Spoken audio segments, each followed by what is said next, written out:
मीरा इस देश की बेटी। इस देश में बेटियों को कन्या कहा जाता है। उसे लक्ष्मी, सरस्वती, माँ दुर्गा के रूप में देखा जाता है और नवरात्रा के दिनों में तो साक्षात उसे घर घर में पूजा जाता है। फिर क्या हो गया कि आज वह अपने अस्तित्व की लड़ाई लड़ रही है। वह अपने जीवन की भीख मांग रही है। अरे बेटी तो हर घर की शान है, उसी से घर में रोशनी है। बेटी तो घरों को जोड़ती है। तो आइए बेटियों के सम्मान में हम एक नाटक प्रस्तुत करने जा रहे हैं, जिसका शीर्षक है बेटी बचाओ बेटी पढ़ाओ। मीरा, ओ मीरा, तुमने मुन्ना को कहीं देखा क्या? पता नहीं सुबह सुबह कहाँ चला गया। अभी उसने कुछ खाया भी नहीं, दूध भी नहीं पिया और स्कूल जाने की तैयारी भी तो करनी है। नहीं माँ, मैंने तो मुन्ना को नहीं देखा। मैं तो सुबह से बर्तन ही धो रही हूँ। माँ, मुझे भी स्कूल जाना है। मुझे पढ़ना लिखना बहुत अच्छा लगता है। मेरा भी दाखिला स्कूल में करा दो ना माँ। ए छोरी, बड़ी आई स्कूल जाने वाली, घर के काम काज अच्छे से सीख ले। आगे चलकर यही तेरे काम आने वाले। पढ़ लिख कर कौन सा तुझको कलेक्टर बनना है? जल्दी जल्दी बर्तन साफ कर। माँ जी, मीरा को भी स्कूल में दाखिला दिला दीजिए ना, उसे भी पढ़ना लिखना जरूरी है। तू चुप कर, पढ़ना लिखना ये तो केवल लड़कों का काम है। उन्हें आगे चलकर घर गृहस्थी की जिम्मेदारी जो संभालनी होती है।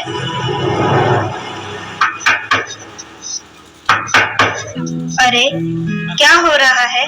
कौन किसकी जवाबदारी संभाल रहा है और हमारी मीरा बेटी क्यों रो रही है?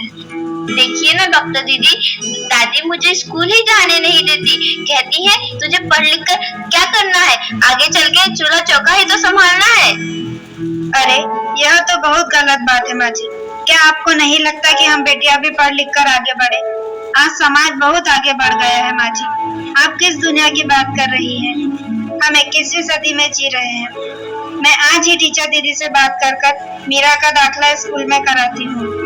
और हाँ, मैं तो यहाँ इसीलिए आई थी कि मुन्ना को पोलियो ड्रॉप दिया कि नहीं।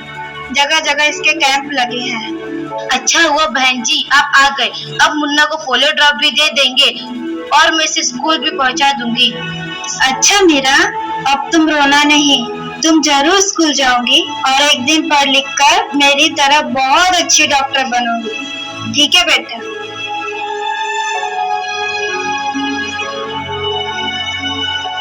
बहू, जरा एक गिलास पानी तो लाना।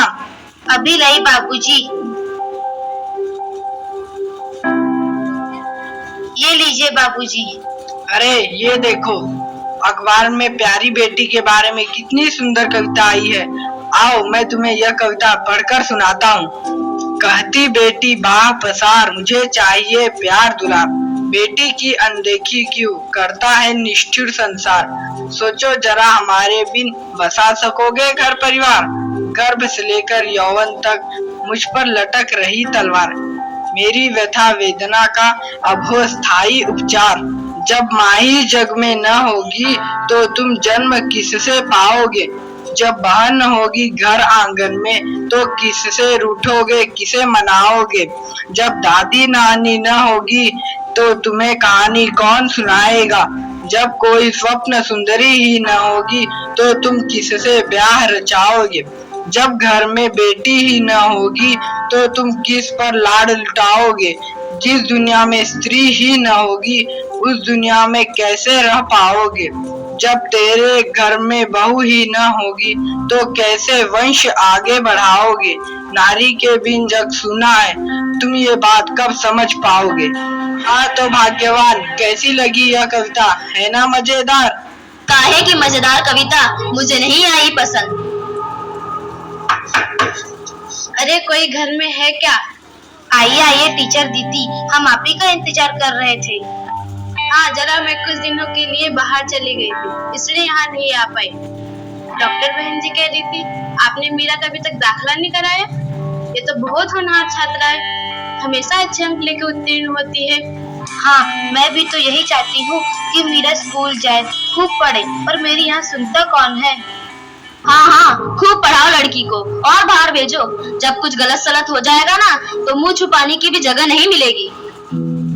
अरे माँ जी, आप कहाँ की बात कहाँ लेकर बैठ गए।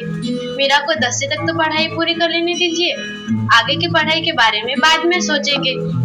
हाँ टीचर दीदी, हम मीरा को अवश्य स्कूल भेजेंगे। मैं उसे मेरे जैसा अनपढ़ नहीं रहने दूंगी, उसे खूब पढ़ाऊंगी।